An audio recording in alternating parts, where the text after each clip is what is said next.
안녕하세요. 초등학생 딸아이를 키우고 있는 40대 여성입니다. 어디서부터 어떻게 이야기를 풀어나가야 할지 원래 남에게 제 얘기를 잘하는 편이 아니라서요. 하지만 가슴이 너무 답답해서 이러다간 화병이라도 생길 것 같아 말주변이 없으면서도 한번 제 이야기를 해보려고 합니다. 두서가 없더라도 한번 들어주세요. 남편하고는 사내 커플이었어요. 남편이 저보다 3년 먼저 입사하였고 제가 입사했을 때 저를 많이 도와줬지요. 그리고 그렇게 2년 정도 같이 일하다가 남편이 먼저 한번 진지하게 만나보지 않겠냐고 물어왔는데 당시 남편은 여직원들 사이에서 꽤나 인기가 있는 편이었거든요. 그래서 좀 뭐랄까 의아하면서도 싫진 않대요. 아무튼 제가 일주일 고민해보고 대답해주겠다 했는데 남편이 결혼을 전제로 만나보고 싶은 거니 충분히 생각하고 얘기해달라는 거예요. 사실 사내 커플이라는 게 잘 사귀다 결혼까지 하게 되면 다행이지만 헤어지면 솔직히 여자가 손해잖아요. 그런데 워낙 남편이 저를 대하는 태도가 확신이 있어 보였으니 뭔가 믿음이 갔죠. 그래서 결국 남편과 사귀기 시작했고 3년의 연애 끝에 결혼까지 하게 되었네요. 만나는 동안 남편과는 별 트러블은 없었어요. 매사 좋은 쪽으로 생각하고 크게 담아두지 않는 남편의 성격 덕분에 다툴 일이 없기도 했고 어쩌다 마음 상하는 일이 있어도 대화로 풀어나가면 됐으니까요. 그래서 결혼을 앞두고 남편에게 그렇게 개차반인 시동생이 있다는 걸 알았을 땐 솔직히 제법 충격적이었네요. 시동생은 남편과는 4살 차이로 저와는 동갑이었는데 그래서 그런가 절대로 형수님 소리를 안 했어요. 그리고 그쪽에서 형수님 소리를 안 하니 저도 똑같이 이름만 불렀거든요. 그랬더니 하루는 시부모님이 저를 불러서는 어째서 이름을 부르냐고, 왜 맘먹냐고 하시는 거예요. 황당하더라고요. 그래서 서열로 치면 제가 위인데 이게 어떻게 제가 시동생한테 맘먹는 거냐고, 시동생이 저한테 맘먹는 거라고 하니까 어머님이 굳이 따지자면 그렇지만 시동생이 자존심이 워낙 세다 보니 그러나 보다고 저더러 그러려니야 라는 이해 못할 말씀만 하시더라니까요. 아무튼 이건 수많은 일들 중 하나의 예에 불과하고 제가 시동생이 정말 개차반이라고 생각하게 된 건 동서를 대하는 태도 때문이었습니다. 저런 인간도 처복은 있는가 보다 싶을 정도로 시동생에 비하면 동서는 참으로 좋은 사람이었어요. 사람이 어찌나 온순하고 정이 많은지 제가 윗사람인데도 배울 점이 많다 싶었죠. 하지만 어째서인지 시동생은 그런 동서를 걸핏하면 쥐잡듯 잡았는데 그 이유가 참으로 모질더라고요. 동서는 어려서 부모님을 모두 잃고 할머니 손에서 자랐다는데 그나마도 시집오고 얼마 지나지 않아 키워주신 할머니가 돌아가셔서 엄밀히 따지고 보면 친정이 없는 거나 마찬가지였어요. 그런데 시동생은 그 점을 빌미 삼아 사위사랑은 장모라는데 자기는 장모가 없으니 불쌍한 놈이라고 하지를 않나. 시댁에서 모임이 있을 때 동서가 음식을 해오면 남편이란 작자가 고마워하고 맛있다고 자기 아내를 치켜 세워주지는 못할 망정 엄마 없이 잘한 티를 내느냐며 음식 맛이 이게 뭐냐고 타박을 하질 않나. 같은 여자로서 정말 듣고 있으면 가슴도 아프고 화도 나고. 그런데 저도 참으로 비겁했던 게 시부모님도 가만히 계시다 보니 차마 제가 한마디 할 용기가 안 생기더라고요. 그래서 그냥 식사 마치고 저랑 동서랑 둘이 설거지하고 뒷정리하고 그럴 때 서방님 말에 너무 마음 쓰지 말라고 위로 정도만 해줄 뿐이었네요. 아무튼 그렇게 지내다가 제가 저희 딸 낳고 바로 이듬해에 동서도 딸을 낳았어요. 그리고는 저는 저대로 애 키우면서 일 다니느라 정신없이 바빴고 그렇다 보니 동서가 어떻게 지내는지 솔직히 신경 쓸 새가 없었죠. 어쩌다 한 번씩 명절이니 시부모님 생신이니 그런 날 만나기는 했지만 둘 다 챙겨야 하는 애가 있다 보니까 예전처럼 틈틈이 이런저런 얘기를 나눌 새도 없기도 했고요. 그런데 그렇게 시간이 흘러 저희 애 2돌 되던 해에 시동생네가 이혼을 하게 되었다는 소식이 들려왔습니다. 솔직히 별로 놀랍지는 않았어요. 종종 동서는 왜 저러고 사나 싶기도 했고 나라면 진작에 이혼하고 말았을 거다 생각도 했었으니까요. 그리고 그래서 그런가 이혼한다는 얘기가 들리니 그럴 줄 알았다 잘됐다 싶대요. 그런데 시동생네의 이혼보다 저를 더 놀라게 했던 건 동서가 애를 포기하겠다고 했다는 거예요. 시동생더러 맡아서 키우던지 아니면 고아원에 데려다 주던지 마음대로 하라고. 자기는 못 키운다고 그랬다나요? 그래서 글쎄요. 그래도 시동생이 아무리 개차반이긴 했어도 지 핏줄이니 땡기긴 했겠죠? 아무튼 시동생이 애 맡아 키우고 대신 위자료니 뭐니 한 푼도 못 준다 어쩐다 자기들끼리 난리를 치더니 그렇게 갈라섰어요. 그리고 그러는 와중에 남편이 저더러 그러지 말고 평소에 그래도 재수씨랑 친하게 지내지 않았냐면서 한번 얘기 좀 들어보라질 않나. 이혼만큼은 안 하게 설득 좀 해보라질 않나. 자꾸 저더러 뭘 좀 해보라고 그러는 거예요. 그런데 솔직히 제가 그 사이에 껴서 무슨 소리를 하겠어요? 제가 봐도 동서가 안 됐고 시동생이 인간 같지 않았는데 오히려 마음 같아선 동서더러 이제라도 잘 생각했다고 죄다 훌을 털어버리고 앞만 보고 가라고 해주고 싶었는걸요? 하지만 그래도 제가 김씨 집안 맏며느리니 차마 그렇게 말은 할 수가 없어서 가만히 있던 건데 무슨 이혼을 못하게 하라니? 그리고 어찌나 남편이 집요하게 저한테 부탁을 하던지 오죽하면 나중에는 제가 남편더러 당신도 동서 입장에서 한번 생각해보라고 당신 동생 같은 사람하고 평생 살고 싶겠나 하고는 확 쏘아붙였습니다. 그랬더니 한숨만 길게 내쉬고 더는 안 하긴 하대요. 그리고 이후로 시동생이 시조카를 데리고 시부모님 댁에 들어가 살기 시작했어요. 원래 처음에 한 두세 달은 어머님이 시동생네를 오가며 아이를 봐주셨는데 그것도 못할 짓이라며 불러들이신 거죠. 그리고 그때부터 어머님이 시조카를 키워주시며 그렇게 몇 년을 사셨습니다. 누구는 자기 손년이 당연한 거 아니냐 했지만 그래도 저는 그런 어머님이 대단하고 존경스러웠고요. 그런데 그런 어머님께서 교통사고를 당하시면서 상황이 이상하게 돌아가기 시작하대요. 교통사고 자체만 놓고 보자면 아주 큰 사고는 아니었어요. 이렇게 표현해도 될지 모르겠지만 경미한 접촉사고로 시쳇말로 피 본 사람은 없었거든요. 하지만 어머님은 늘 허리가 약해서 매사 조심스러우셨는데 그 사고로 인해 허리에 만성통증을 겪게 되셨습니다. 그리고 그때부터 어머님이 시조카 보는 걸 힘들어 하셨어요. 아무래도 애가 초등학교에 들어가면서 챙겨줘야 할 것도 많아졌는데 당신 몸이 안 따라주니 힘드셨던 게죠. 어머님에 비하면 한참 젊은 저도 아침에 정신없이 애 챙겨서 학교 보내고 출근하고 그러면 혼이 쏙 빠지는 것 같았으니까요.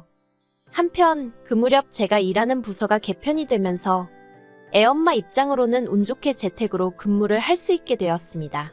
사실 코로나 때 시험적으로 재택근무를 실행했었는데 회사에선 그게 비용적인 면에서 여러 가지로 이득이었던 모양이에요. 아무튼 뭐저야 집에서 조금이라도 아이를 챙길 수 있으니 다행이었죠. 그런데 저 말고도 제 재택근무를 반기는 이가 있었으니 그건 바로 어머님이셨습니다. 어머님과 통화를 하던 중 제가 별 생각 없이 2주 뒤부턴 이제 집에서 일을 하게 되었다 얘기라니 듣던 중 반가운 이야기라며 너무 잘 됐다고 정말 좋아하셨거든요. 그리고 그때만 하더라도 그런 어머님의 반응이 떨떠름하긴 했지만 저는 크게 의미를 두진 않았고요. 그런데 제 재택근무가 시작되기 하루 전날 어머님이 시조카를 데리고 저희 집에 오셨습니다. 어머님이 연락 없이 시조카를 데리고 저희 집에 오시는 건 흔한 일은 아니었지만 그래도 종종 있었던 일이었기에 그 자체가 크게 당황스럽지는 않았어요. 하지만 어째서인지 그날은 어디 여행 갈 때나 쓸 법한 가방까지 들고 오셨더라고요. 그래서 제가 어머님께 이게 다 뭐냐 물었더니 어머님 하시는 말씀이 당신이 요새 허리도 너무 아프고 이래저래 심신이 말이 아니라며 당분간 시조카를 저더러 맡아달라대요. 황당하고 어이없고 하지만 저희 딸도 보고 있고 시조카도 보고 있는 상황에 싫은 티를 내기가 그렇더라고요. 그래서 애들더러 방에 가서 놀고 있으라 하고는 어머님과 남편을 부엌으로 이끌었습니다. 그리고는 이게 다 무슨 상황이냐 갑자기 연락도 없이 이러시면 곤란하다 하니까 기가 막히게 어머님이 눈물을 보이시는 거예요. 제가 정 싫다 하면 별 수 있냐 데리고 가야지 하시면서 말이죠. 그런데 어머님이 눈물을 보이시니 직전까지 난처한 기색을 보이던 남편마저 어머님 편을 들기 시작했습니다. 저더러 지난 몇 년간 어머님이 얼마나 고생하시는지 너도 직접 보지 않았냐면서 그때마다 너 우리 어머님 참 대단하시다 그랬다고. 그러니까 당분간만이라도 어머님 휴가 드린다 생각하고 한번 도와주면 안 되겠냐 하는데 환장하겠더라고요. 그리고 결국 저는 어머님과 남편을 어쩌지 못하고 일단 알겠다 했습니다. 다만 이게 절대 1년이고 2년이고 데리고 있겠다는 게 아니고 당분간만이라고 했죠. 그런데 정말이지 아이를 상대로 이렇게 말하고 싶지는 않았지만 아주 음흉하고 못됐더라고요. 제가 저희 애한테 늘 강조하는 게 사람은 남을 속이면 안 되고 항상 정직해야 한다는 거였는데 보란듯이 옆에서 거짓말을 해대니 미칠 노릇이었죠. 그런데 막말로 제 속으로 낳은 자식도 아니고 시족하다 보니 혼을 내는 것도 쉽지가 않았습니다. 처음에는 제 자식과 똑같이 대한답시고 이러면 돼안돼 몇 번 했는데 어휴, 그걸 지아빠한테 그러니까 시동생한테 뭐라고 얘기를 한 건지 하루는 시동생이 술을 잔뜩 처먹고 와서는 지혜한테 상처를 주네만에 별 헛소리를 해대더라니까요. 그래서 그럴 것 같으면 데려가라니까 또 데려가지는 않고 아무튼 무슨 이건 상전을 모시고 사는 것도 아니고 스트레스가 정말 이만저만이 아니었죠. 심지어 한 번은 제가 뻔히 보고 있는데 저희 딸 책이란 책은 다 끄집어내서 늘어놓더니 제가 얼른 치우라니까 저희 딸이 어질렀다는 거예요. 정말 어이가 없어서 제가 나를 뭘로 보고 저러나 싶은 게 게다가 그뿐만이 아니었어요. 어머님 입장에선 그래도 어떻게 보면 저한테 막무가내로 시조카를 맡기신 거잖아요. 그리고 그래서 미안함을 느끼셨던 건지 아니면 맡겨놓으시고도 못 믿어오셨던 건지 아무튼 어째서인지 일주일이나 2주일에 한 번 저희 집에 오셨는데 그럴 때마다 시조카가 어이없는 연기를 해대는 게 아니겠어요? 예를 들어 어머님 오시기 직전까지 이것저것 집안에 있는 온갖 과자며 과일이며 주전부리는 다 먹어치워 놓고 막상 어머님이 오시면 자기는 그냥 밥 안 먹어도 된다면서 제 눈치를 보는 척 하지를 않나.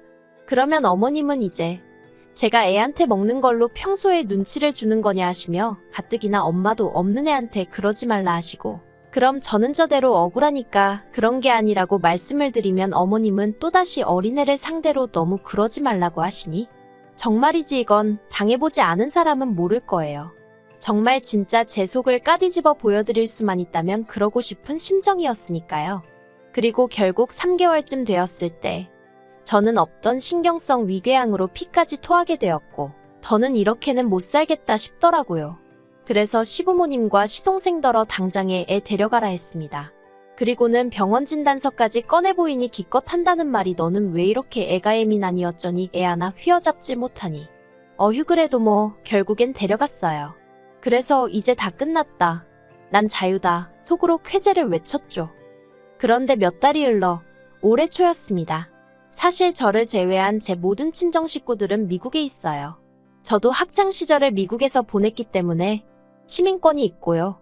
그런데 저희 남편이 이게 참 제 얼굴에 침 뱉기 같습니다만 남편이 막말로 뭣도 아니면서 자기가 뭐 한다고 다른 직원들을 대신해 회사를 상대로 총대를 메고 나섰다가 그만 일자리를 잃었어요. 아무튼 그러면서 졸지에 제가 외벌이가 되었는데 솔직히 눈앞이 깜깜하대요.